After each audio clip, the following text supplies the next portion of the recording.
Jim Hanink here with fellow panelists Mario Ramos-Reyes and Christopher Zender. Today on The Open Door, we talk politics with a decided emphasis on the experience of a member of the American Solidarity Party, Christopher Zender, serving on a Midwestern town council and on the California gubernatorial campaign of another member, yours unruly.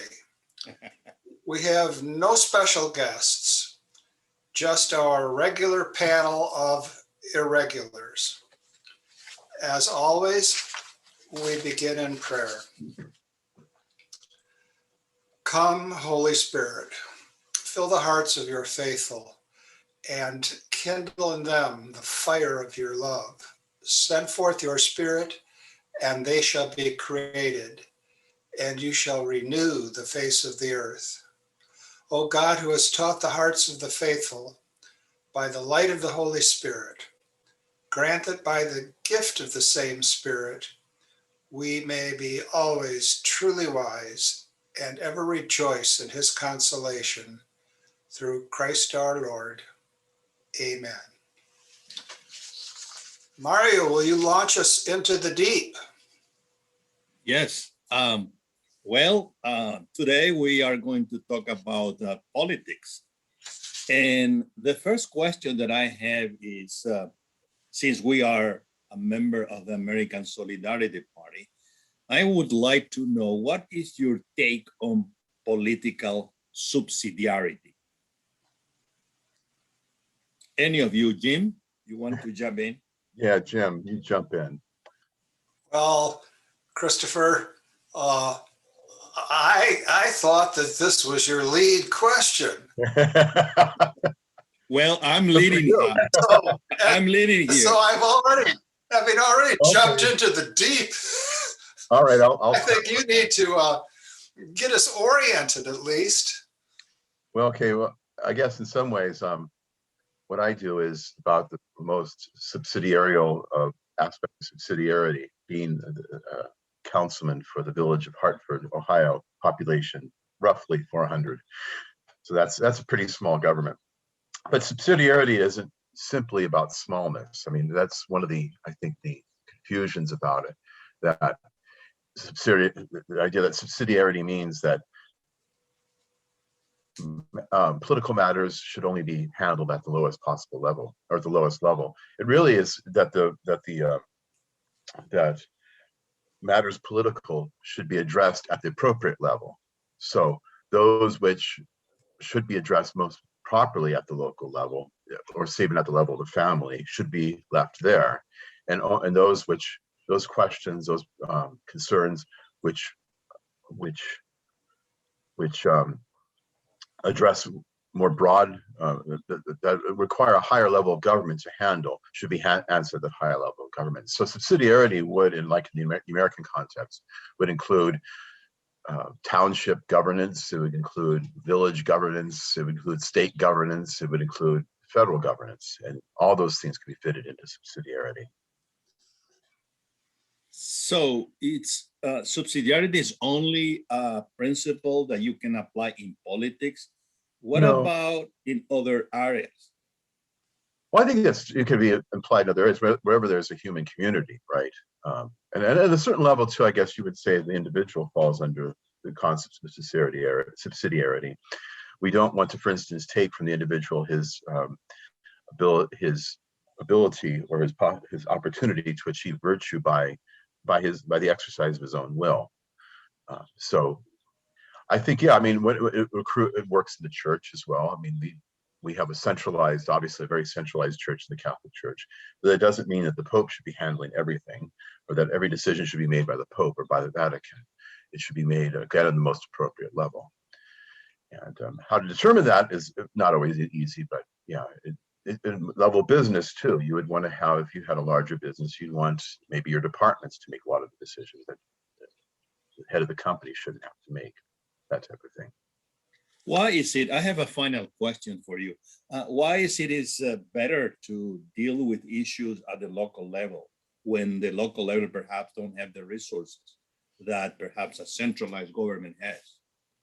Well, I think it comes from the ability to understand the problem, understand the actors involved. Parents, for instance, will understand their children better than a school board will. For them, all things being equal. There are always exceptions to these things. The village council of Hartford, Ohio, is going to better understand the people of Hartford, Ohio, than the county of Licking County will, or the state of Ohio will. And so they're able to make, local governments are able to make decisions based upon knowledge, of intimate knowledge, which is not afforded to higher levels of government. It's just, I think too, it also, naturally speaking, when we talk about priority in politics, in the political order, for instance, what I mean by that is prior, not in sense of time, but prior in sense of dignity, or prior in sense of causality. We can say that the higher levels of governance all derive ultimately from the family as the basic unit. And so the family does already possess in and of itself a certain level of authority, which is not derived from any higher level of government. And ultimately, at least in the natural order, it's not true, I think, in the church, but in the natural order, higher levels of government are derived ultimately from lower levels of government. So it's that level of authority is presumed to be towards the bottom rather than towards the top. It only is presumed to be towards the top when that which is at the lower level is not sufficient to maintain the work or do the work that's necessary. Jim, how does subsidiarity come into play in California? I want to give one example, California example, and it picks up on Christopher's reference to education.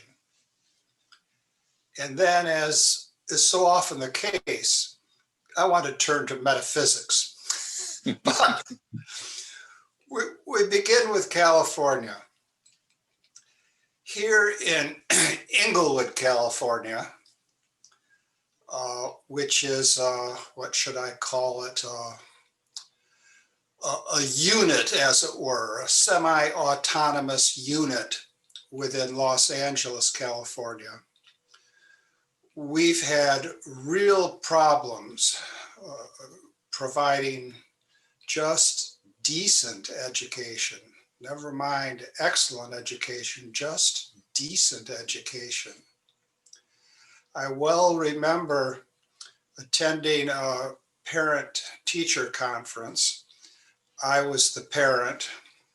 The teacher was a teacher of one of my sons, Tommy. And it had been scheduled at the library at Inglewood High School.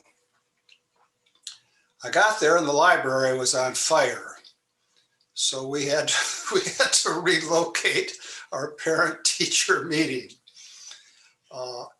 There's a lot of talk about limiting the police presence at high schools in California. And that was a case where there probably should have been a little bit more police presence, but I understand the reasons for limiting police presence, sorry.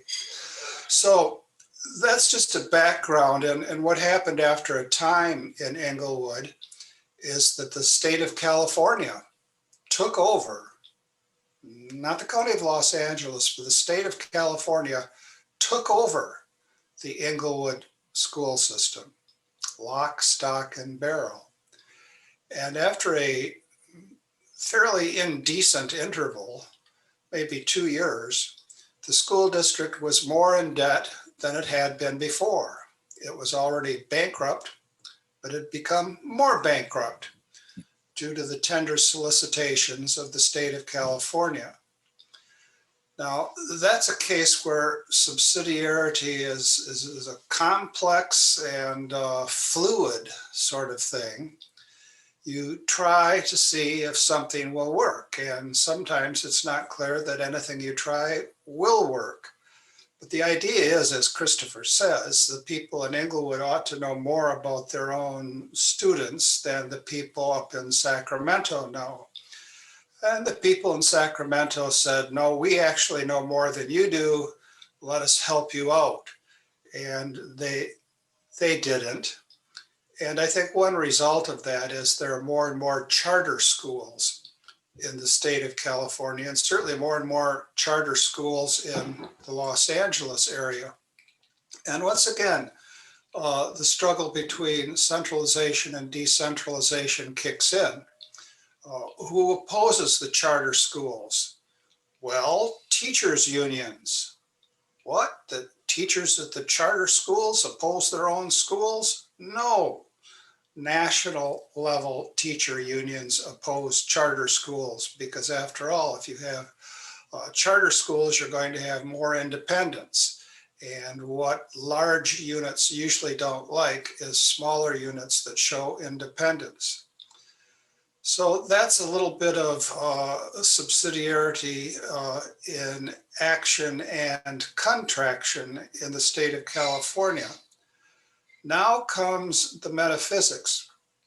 I think Christopher is absolutely on target in saying that the idea isn't small for the sake of small, much less is it big for the sake of big. The operative metaphysical principle here, in the language of saints and scholars, to wit Latin, is omne ens, everything. Political entities, familial entities, in fact, everything. Omne ens perficitur, is fulfilled in actu, in acting. And the beauty of subsidiarity is that it encourages us to act. And we begin by acting where we are as who we are.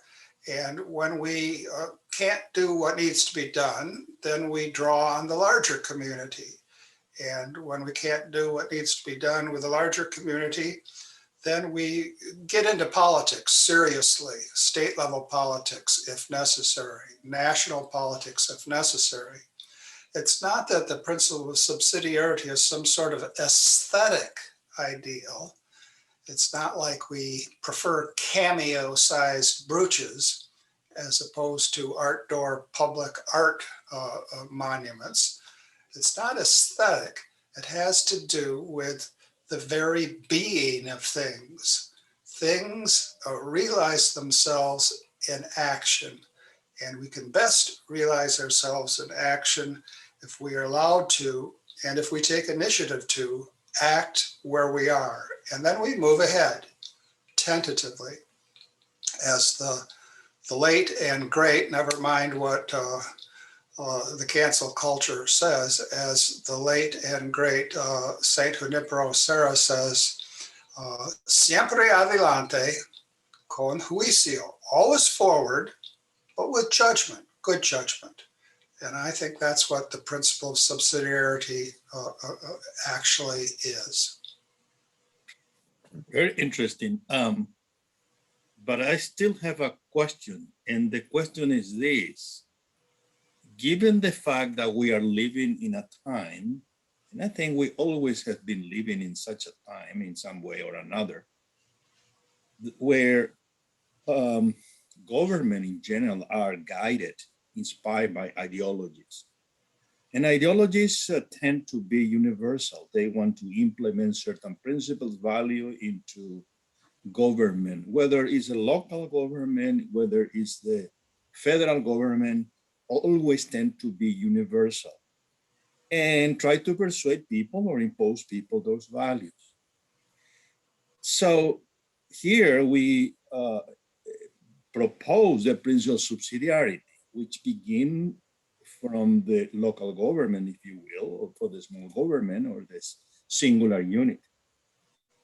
How we can reconcile or articulate that principle when the whole culture is guided by this tend to universalism And ultimately seems, yes, all politics is local, but it isn't. Because as you said, there are forces who want to bring into the local level the universal principle of that particular ideology. Well, I don't think subsidiarity is against a universal principle. For instance, I mean, we would want to say in the United States, everybody to recognize certain things as true, right? We'd like everyone to recognize the principles of natural law. Or we used to. Yeah, we used to, but that's what we prefer, and recognize this at all levels. So when we're dealing with the questions of truth, we're talking about universal, something that's universal. It's true irregardless of whether you're living in Hartford, Ohio, whether you're in California, or if you're in India, right? So it's the application of governance, which is what we're talking about in terms of subsidiarity. It's much more of an art, I guess, than it presupposes a philosophy of life, just like all politics need to. But yet, when we're talking about the governance, we're talking about art, essentially, and how is that art best practiced? And that the argument would be that, for the most part, or as much as possible, that art should be practiced at the most local level possible. And the two things, they come together, I think, can come together very well. For instance, there are certain universal concerns which everybody recognizes. I'll give you an example here from my own village, which I think where these two things come together, subsidiarity and at all different levels. We had a situation long before I moved here where the local stream was being polluted by effluents from houses. There was no sewer system, in other words, at the time. And the stream there's an outer fork, it goes into the outer fork of Licking River, which flows into the Muskingum, which flows into the Ohio, which flows in Mississippi and into the ocean ultimately. So the effects of this, of course, of the pollution in Hartford, Ohio, are potentially quite large, quite wide. Now, that would seem to be a case where you have a very good example where the principal subsidiary would say, well, something has to be done at a higher level of government than simply at the level of Hartford. So what was ultimately imposed, I think it was by the Ohio EPA, was that Hartford had to put in a sewer system. So that's ultimately what happened. It was a very expensive proposition, even with grants. The village is still paying it off. It's like one of the biggest aspects of the budget. Well, one of the problems of it is that we have to have higher sewer bills. The reason why we have to have high sewer bills is because even though we have a public sewer, we don't have a public water system. Everybody's on a well, and there's no way to tell who is using how much water. So some people have not been paying their sewer bills. And so there was a question, well, what do we do about these people? How do we handle this? So in the discussions that we talked about, we didn't want to penalize people who maybe are finding it difficult to pay their sewer bills, because in the village there are people who are more well off, people are less well off, and some people are clearly not very well off at all. So how do you handle that? And so when we were working at the local level, for instance, if this went to Licking County would just would put a lien on their property tax, and they would simply have to pay it. Well, we put a lien on the property tax too, but at the same time, what we did is we offered them avenues by which if they needed help in paying their bills, they could get that help. So with every bill when the bill goes out, or when the letter goes out announcing the lien, it gives them ways of, places they could go to get aid in order to pay off their bills. Now, I think that's an example of how the fact that the village council, we really do have a need that the sewer bill has to be paid off. We don't get a lot of revenue in Ohio. At the same time, we want to be cognizant of the needs of the local population. And I think because we're operating at a local level with 400 people and a council of 6 with 1 mayor, right? We can understand the situation better than Licking County would or the state of Ohio would. And so you see these things come together.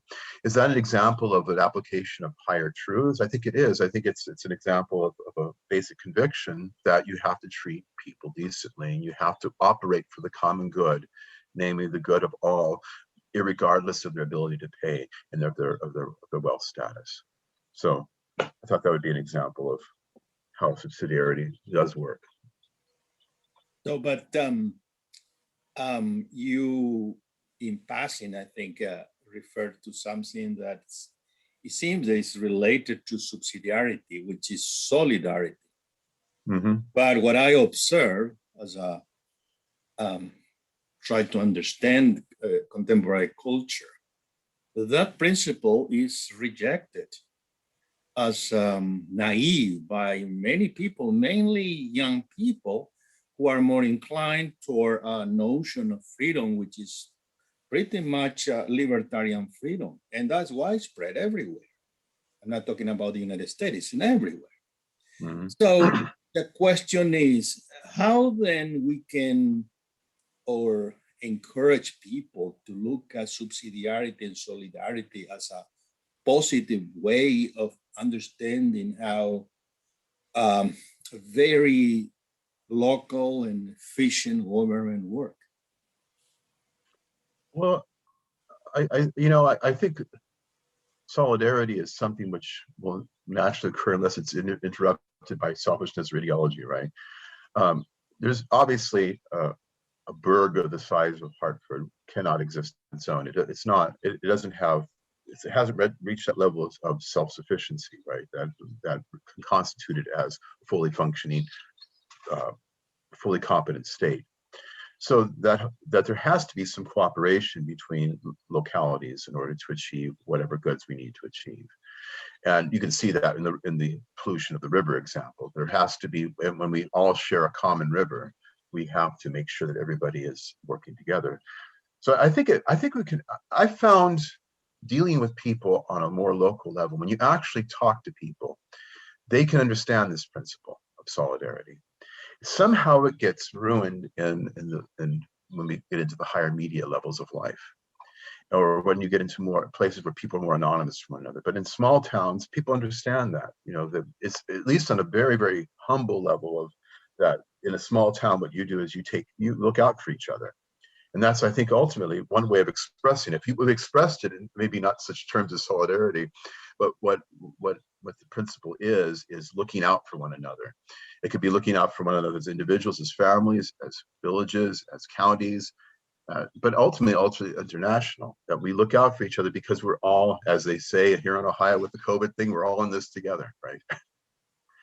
So I think it's a concept which can be, people can readily understand. I think we have to become to a very high level of degradation in society before that is simply rejected. Question is, how do we get that message out in a way that, have real practical applications? Can I make a connection here? Yeah. Sure.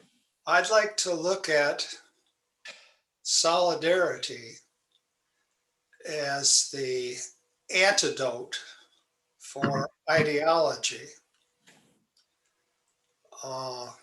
That's what I really want to discuss now, but I have to have one little lead in.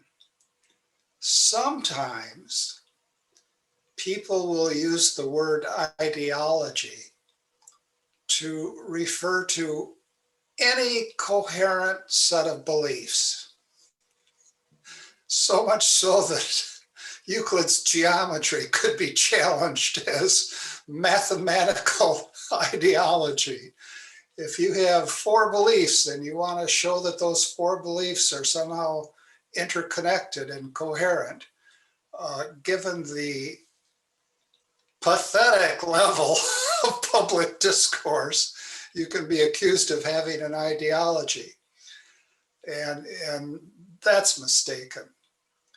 Now, to get to something more central, for some time, the term ideology has been used to refer to a set of beliefs or alleged beliefs that are put forward more or less in bad faith, and they're put forward to support people who have power.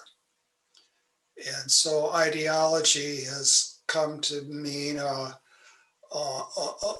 bogus sort of faux philosophy, which underneath is really a device to prop up people in power, or to put people in power who would like to be in power but are not yet in power. Now, solidarity, rightly understood, I think, is an antidote to ideology in that bad sense. And how so? I think there are many ways of expressing solidarity as a concept, articulating it. But I like the account of solidarity that says the first measure of justice, the first measure of justice in any society is how it acts to protect those who are most at risk, most vulnerable. Now, who is it that's most at risk? Who is it that's most vulnerable? Not the people who are in power, or not the people who have enough power to be trying to grab more power, but it's the least little ones among us. And if we are just, we will first of all work to protect them. Now, Christopher spoke of a kind of a common sense view of solidarity that doesn't use the term solidarity. And he also spoke of our being in this together. Consider a case of a lifeboat, and lifeboats are often introduced in political discussions. If we're on a lifeboat and some people are about to fall off the lifeboat, solidarity says, well, we're all in this together, and what we ought to do first is keep the people who are about to fall off from falling off. That's what we ought to do first, keep them from falling off. And after all, we're all in it together. The antithesis of solidarity would be a kind of blatant or covert, perhaps go either direction, egoism.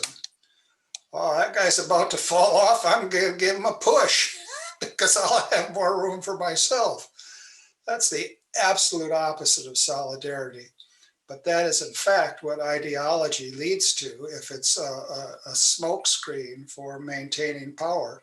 But solidarity is not about maintaining power, it's about maintaining community. And as solidarists, we look first to those who are most in need of our help. And here's a concrete example.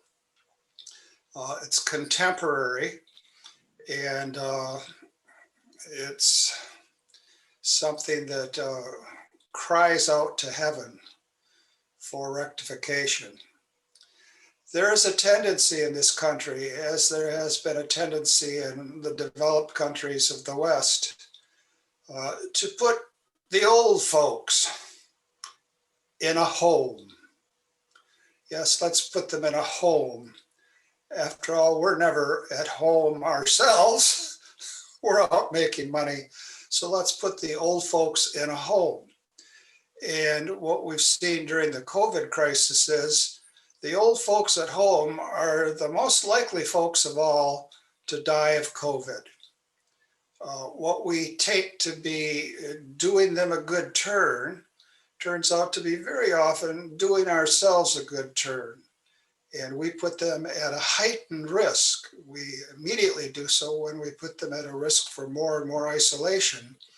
But then we put them at a heightened risk in the context of COVID. They die fast. And solidarity would say that that is a defacing of the community that we find ourselves in today at any number of levels. So that show if I understood you well, that solidarity is a virtue, it's a disposition which begin with those who are closer to us. And our society is fragmented for, again, ideological forces. And yet, I have been observing something, correct me if I'm wrong, is that in small communities where people are more inclined to localism against centralized government, this pandemic have shown that they don't believe in the government. By the government, of course, is an undefinable entity which is telling these people how they have to behave, what type of mask they would need to wear, and they reject that because come from the government. So the question is how then we can bring the common good into those communities seems to be distrustful of the government itself. Well, I'm not sure that the government always has earned the trust of the localities. So why do they mistrust the government? Sometimes it's kind of a libertarian notion of freedom. Sometimes just because the government just does things which are particularly bad. So it's if the government itself has not always proven itself. I'm hearing my feedback. Okay, hearing feedback for some reason, but anyway, if the government itself is not always operated according to the common good, but has operated for the interests of, say, corporations and the like, it tends to produce mistrust in people. Or in many cases, like here in rural Ohio, I think a lot of people are mistrustful of the government because our governments tend to promote ideas, practices which people think are immoral. There's still a strong religious sense, mostly Protestant in this area, which reacts to certain government promotion of same-sex marriage, same-sex relationships, abortion, and that type of thing. So that also has to be taken into account whenever assessing the actual response of people to in small towns and the like to larger government. There's also the problem that sometimes the governments do intervene in places they shouldn't be intervening. There's been an undue centralization, I think, in the United States in many ways. And so when you have that level of centralization, especially if it doesn't actually take into account the real needs of the locality, people tend to mistrust the government. So there's a whole slew of factors, I think, which are involved here, which make the assessment of say, the response of localities to government very complex and have to be carefully weighed. Thank you. Jim? I'd like to add something that muddies the water, but the water is already muddy. When it comes to the question of keeping a safe distance from people, when it comes to a question of using masks, I think that a little careful reflection should lead us all to support those measures. But when it comes to the question of the vaccines currently in play, I think that there's a real issue there, and I'm not saying it's the issue that motivates most people who are reluctant to use the vaccine, but the real issue is that the vaccines that we now have depend on abortions carried out in the past. Now, some will say, yes, but that's the past, and all sorts of things that we do now depend on wrongful actions in the past. But the past continues in the present. There is greater and greater and greater use and more blasé use of the remains of aborted babies in medical research. And our Dr. Fauci is one who has supported vigorously the use of aborted fetus tissue in ongoing medical research, And so we need to blow the whistle on that. And it ought to be more than just a whistle blowing. It ought to be said again and again and publicly. So there's that aspect of it. And also with respect to the government, to the munificence of the government, let's remember that again and again in the past, the government has had mandatory military drafts. And one of my favorite Wendell Berry short stories is a short story about what happened in Kentucky when the folks came back from the war. Which war was this? This was World War I. And what havoc had been done. And I think that there's nothing more dangerous to the human person than the rogue nation state. And so I have a real sympathy for people who are suspicious of the government. On the other hand, we need to have a government. Government plays a crucial role. It can play a crucial role for the good, but not unless it's grounded in an authentic patriotism. It certainly can't be grounded in commercial interests. And that grounding of the government in commercial interests is just as much a part of our American heritage as anything else.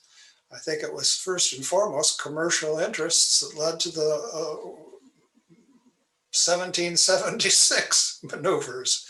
You can say something about the positive strains in the American Revolutionary War, but there were plenty of negative strains as well.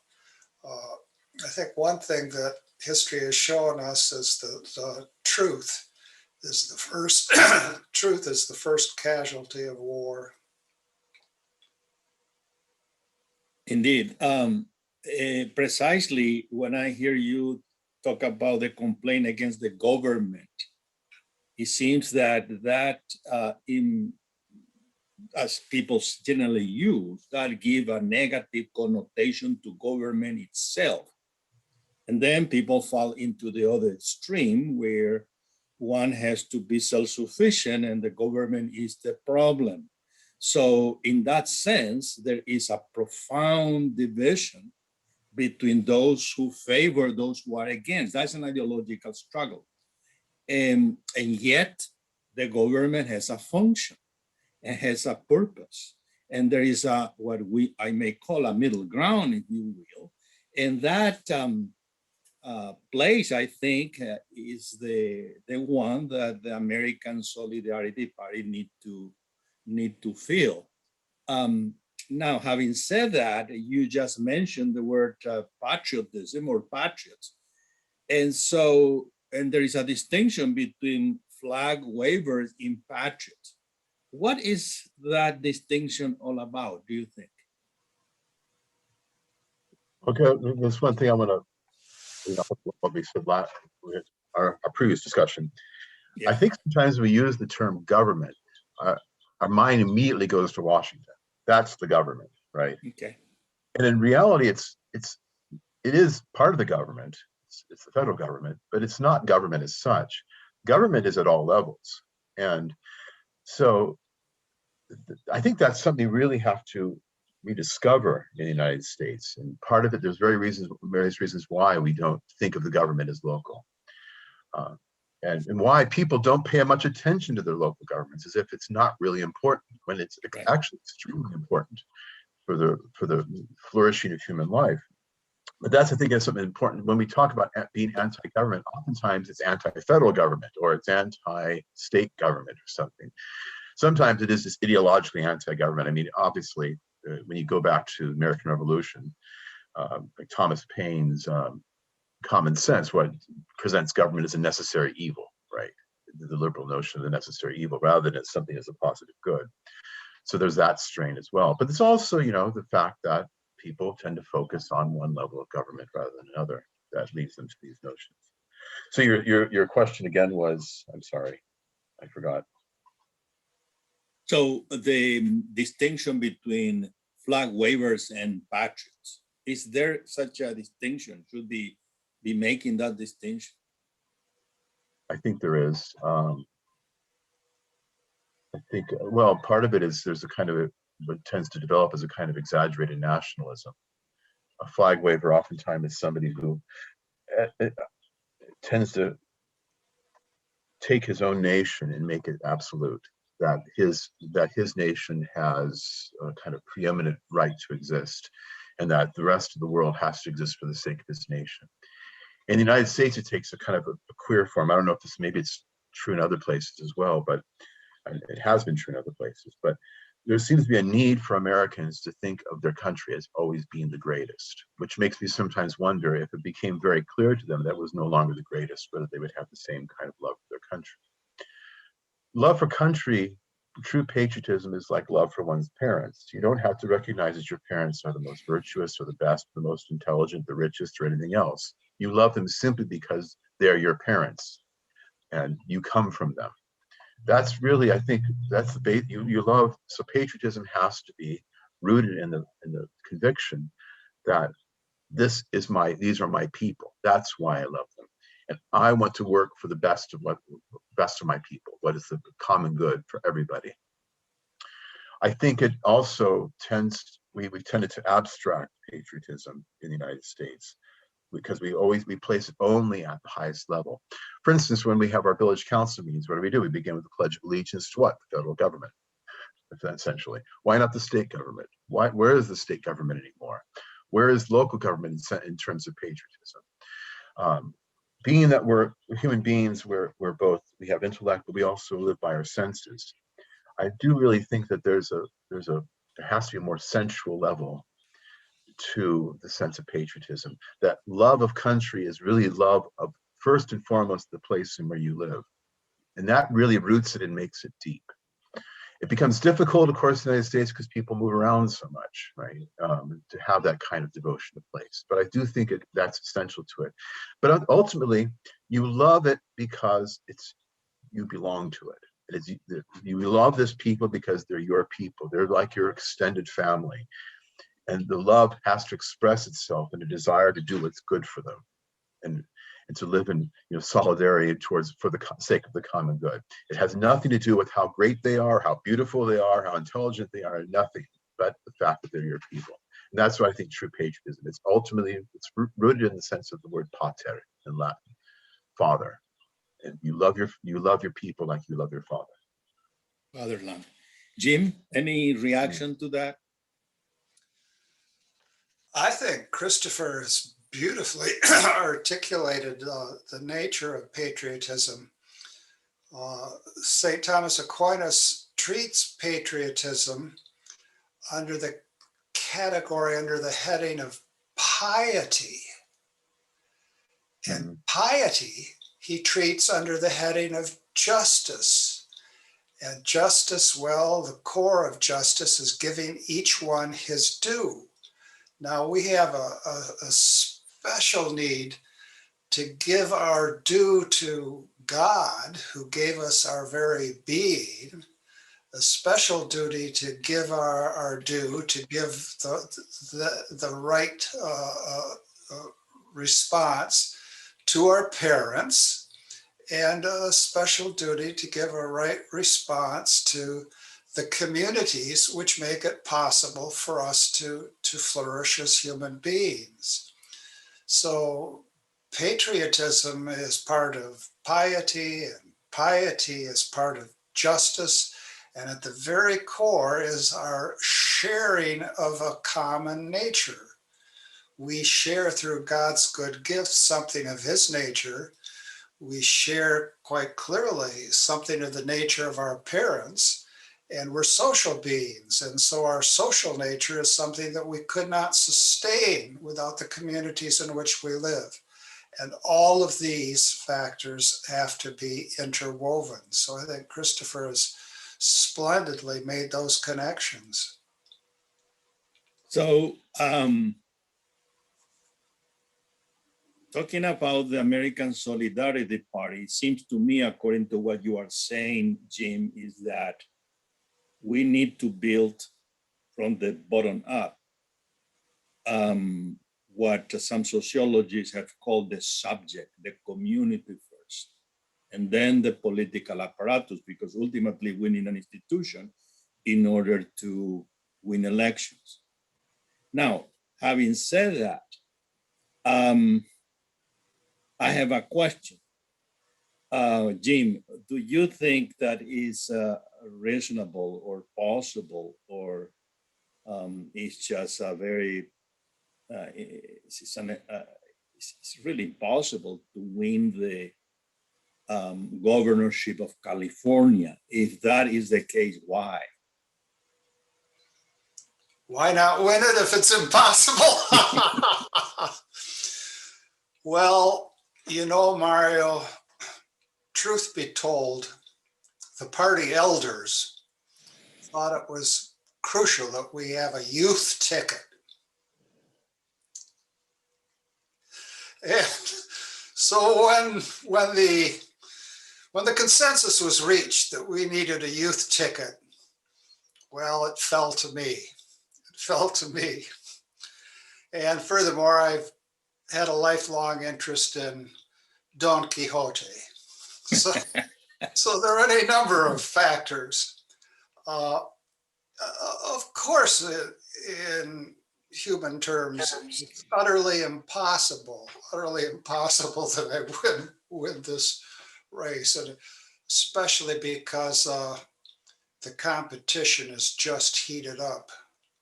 This morning's newspaper tells me that Caitlin Jennings will be a candidate.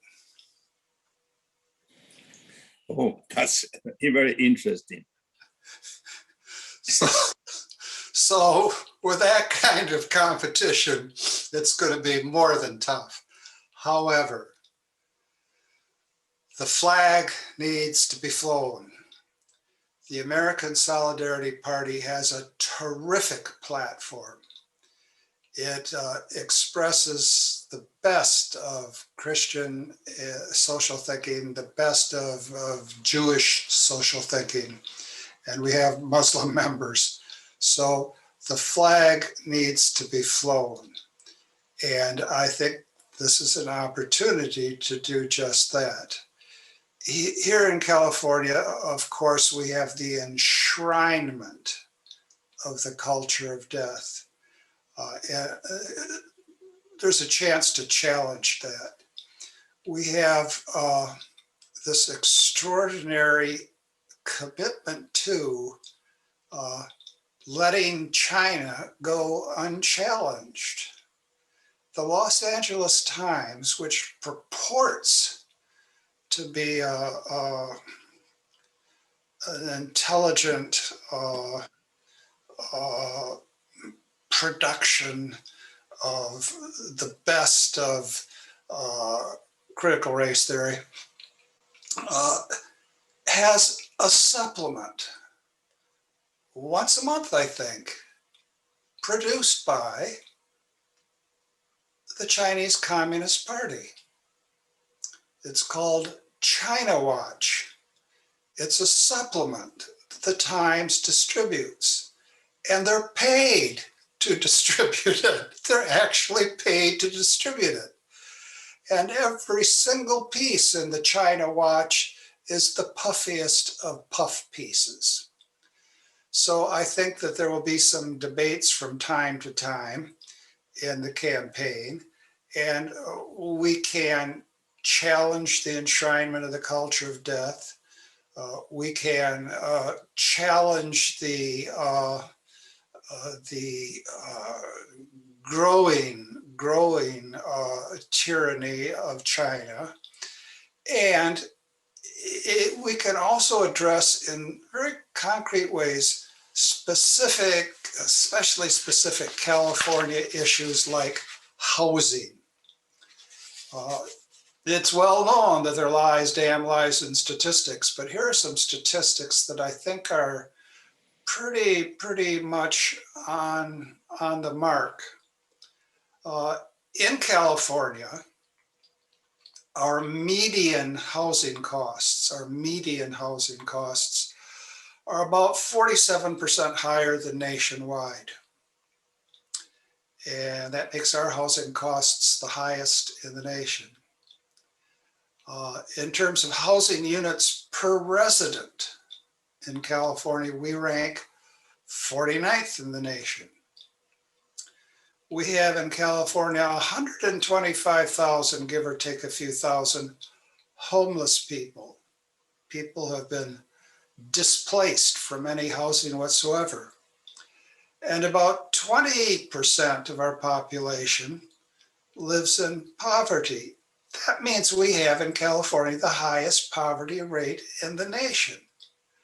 Now, all of these things should be said publicly, and they should be said without any cushioning of supplements from the Communist Party of China.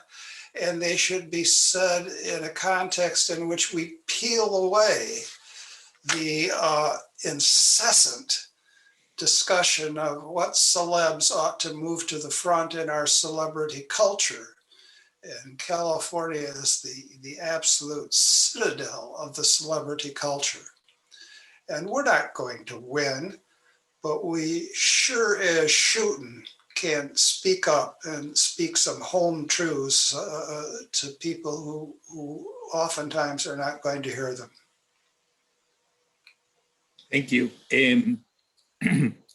So in this environment, this culture, if a member of the American Solidarity Party find a seat like you, Christopher, in a town council, what do you do in order to keep your seat and get reelected?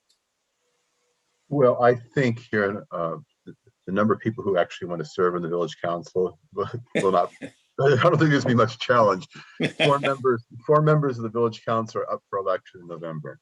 I'm one of them, so I'll get to run for a seat for the first time. But I don't think it's going to require much more than just filing the fees for the be put on the ballot.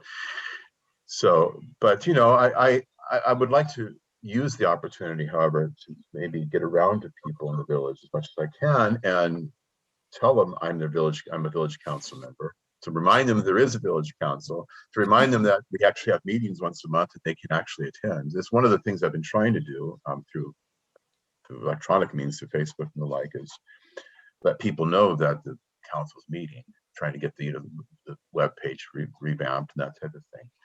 So that, I think it could be an opportunity for that. And who knows, if I have the challenger, I can print up my bills, and put them around the victory sign and everything else. It's like Richard Nixon used to, right? That dates me, doesn't it? So go ahead. No, go ahead.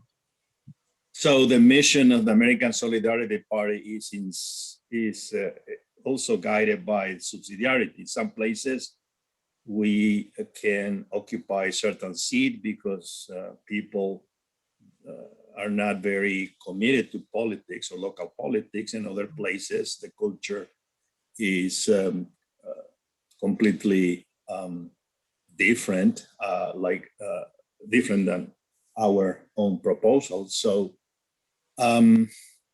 now, I heard once a political scientist say the following: when people are uncommitted to politics, it's because government is working well. Because if government is not working well, people start complaining. What do you say about that? I don't think it's true at all. I think sometimes when government's working badly and people see that they can do nothing about it, then they withdraw. I think that's the case. What's happened in the United States. I also think there's a good dose of laziness in the American population. There's a good dose of, sometimes people are just overworked. When you have a husband and wife both working and they both of them have to work, that gives them very little time, leisure to consider anything else. But you see it on different levels. People joining clubs, for instance, nowadays is way down from what it used to be. That kind of civic participation is just pretty much dead in most places, from what I can tell. And how to get people to motivate people with that is hard, because we really have, what we talked about earlier, we've really kind of gone pretty far into in a kind of a radical individualism, and just concerned about one's own. So the people will complain. I've heard people complain about things, but do they do anything about it? When I was in California, I was not involved in actual as a political power like I am now, but I was kind of an member of insurgency. People would be upset about certain things that were happening in the village, the city in which I lived, and things we were fighting. Actually, the group I was in was fighting, but would people actually give up the time to come to one meeting, not just once a month, but a meeting that was to be held, a special meeting to consider a certain measure, to come and speak up? People said they would come, but they didn't show up. So what motivated that? I mean, sometimes maybe they just think, well, what's the point? But other times they think, so, well, my favorite television show is on, so I don't want to miss it. And both those things, I think, are at play. We really do live in a time where when people are not even faithful to their families or to their wives, right? You don't fight for your marriage anymore. If your marriage becomes too difficult, you just abandon it. So why would people have any more fidelity to a local government or to a town or to, a county? Seems to me there's a moral problem there. So that reminds me that that piece of about the bowling alone, written a few years back by Professor Putman. So, and also what I think one of the chapters of Democracy in America by Tocqueville, talking about centralized government, local government, the excess of democracy, and he referred to the need for the habit of the heart. You may say, well, he